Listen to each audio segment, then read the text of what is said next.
हाय friends, मैं हूं Manav. Welcome to movie शोवी। आपको है पॉजिटिव सा नमस्कार। कल बहुत अच्छा लगा मुझे।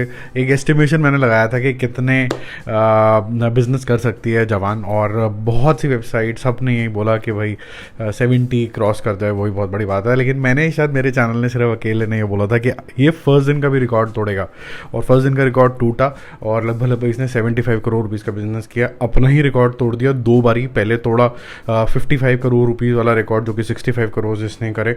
पठान का रिकॉर्ड तोड़ा था और अब ये खुद का ही रिकॉर्ड तोड़ दिया। 74.5 करोड़ रुपीज़ बन गया। 75 करोड़ रुपीज़ तो फैंटास्टिक। जो इसका अभी तक का टोटल हो चुका वो डिस्कस करेंगे। आज कितनी एडवांस बुकिंग है और क्या मैच का कोई फ़र्क पड़ेगा कि नहीं पड़ेगा उसके बारे में बात करेंगे।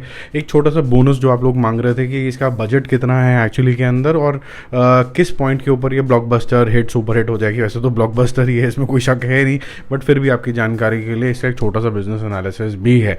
तो इसका जो टोटल अभी तक हो चुका है 3 दिन के अंदर वो है 203 करोड़ रुपए और 320 करोड़ रुपए वर्ल्ड वाइड। 3 दिन के अंदर 100 करोड़ से ज़्यादा की एवरेज चल रही है। अब ये समझ लीजिए हिंदी का जो टोटल है 178 है। जो तमिल का वर्जन है वो है 14.5 और तेलुगु का जो वर्जन है वो है 10.5। आपने नोटिस किया होगा कि साउथ का कंबाइंड टोटल भी डबल डिजिट में नहीं जा पा रहा था, और ये लगभग 25 करोड़ रुपए अभी कंट्रीब्यूट कर चुका है।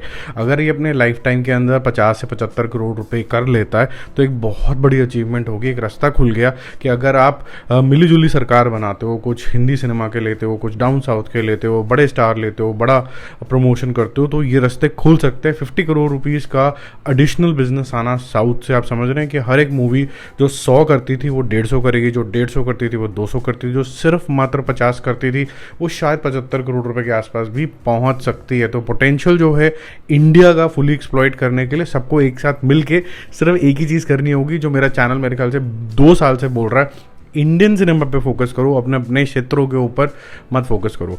ठीक है जी। बाकी जवान का जो एडवांस का बुकिंग है जो डे 4 का, यानी कि आज का जो है वो है 44.5 करोड़ रुपीज़। हिंदी अकेला ही 41 करोड़ है, तमिल 2 करोड़ है, तेलुगु 1.5 करोड़ है। तेलुगु और तमिल जो होता है ऑन स्पॉट बुकिंग काफ़ी होती है, तो ये मत समझना कि सिर्फ 2 ही करोड़ है। तो ये करीबन 5 करोड़ हो जाएगा। तेलुगु वाला कम से कम 3 से 4 करोड़ रुपए ज़रूर जाएगा। तो मोटे मोटे लेवल पे ऐसा मेरा एस्टिमेट है कि ये 90 प्लस वाला सौदा है आज। तो 90 प्लस तो कहीं नहीं गए, और surprising 100 crore net. Fingers cross अगर हो जाता है तो हिंदी सिनेमा के लिए एक अलग सा ही माइलस्टोन होगा, अलग सा ही रिकॉर्ड होगा, रिकॉर्ड ही रिकॉर्ड होगा। तो let's give good wishes to the movie, and we also give wishes to other movies that please come and break this record because we want cinema to grow. ठीक है। तो never ending process होना चाहिए। जो शाहरुख खान के fan है बोलेंगे नहीं जी हमारे वाले का ही होना चाहिए, जो सनी देओल के फैन है नहीं हमारा ही होना चाहिए, लेकिन जो सिनेमा के फैंस हैं वो बोलेंगे सिर्फ इंडियन सिनेमा का होना चाहिए। तो मैं तो इंडियन सिनेमा का फ़ैन हूँ। ठीक है।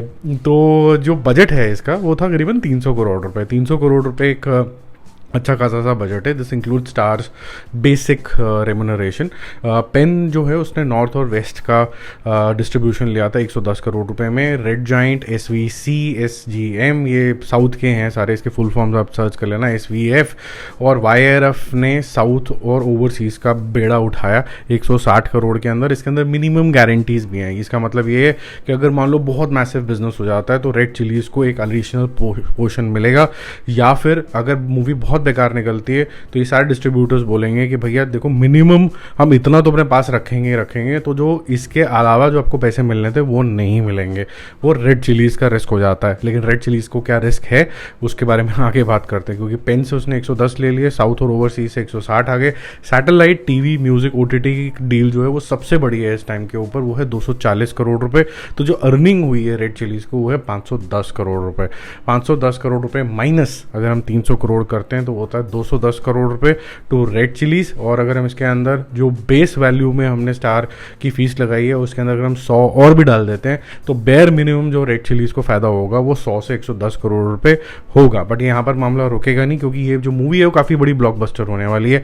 और जैसे कि मैंने बताया कि जो डिस्ट्रीब्यूटर साहब है उन्होंने भी 150 से 200 करोड़ रुपए लगाए हुए हैं, यानी उनकी रिकवरी के लिए 300 करोड़ रुपए अपने अपने क्षेत्रों के अंदर कमाना होगा। और मैं आपको बता चुका हूँ कि 300 करोड़ तो ओवरऑल बेसिस पे 3 दिन के अंदर ही कर चुकी है। तो इसका लाइफ टाइम जो बिजनेस होगा वो 700 से 800 करोड़ प्लस होगा। तो अगर इतना होगा 1000 करोड़ पे भी हम आएंगे ऐसा मत समझो कि नहीं हो सकता, but one step at a time. अभी जो दिख रहा है उसके बारे में बात करेंगे। 700-800 करोड़ होता है everybody from top to bottom will make money in this movie, and massive amount of money. At this moment it feels like it will also break Pathan's record, which was 1052 crores. वो ऐसा लग रहा है कि ये break होगा for sure. Actually 1052 नहीं था, अगर हम बांग्लादेश और बाकी जगहों पे जहाँ पर ये रिलीज़ हुई है करते कराते ये 1060 के आसपास होगा. तो मेरे को लगता है कि ये रिकॉर्ड टूट सकता है, क्योंकि बहुत मैसिव कलेक्शन आ रही है आउटसाइड इंडिया से भी. But let's see how it holds up Monday Tuesday onwards. ठीक है जी, बाकी जल्दी मिलते हैं और रिव्यूज़ और अपडेट्स के साथ. अगर आपको ये वीडियो अच्छे लग रहे हैं तो लाइक करिए, शेयर करिए, और साथ साथ में बेल आइकन को दबाना मत भूलना, नहीं तो नोटिफिकेशन नहीं आएंगे. Bye bye.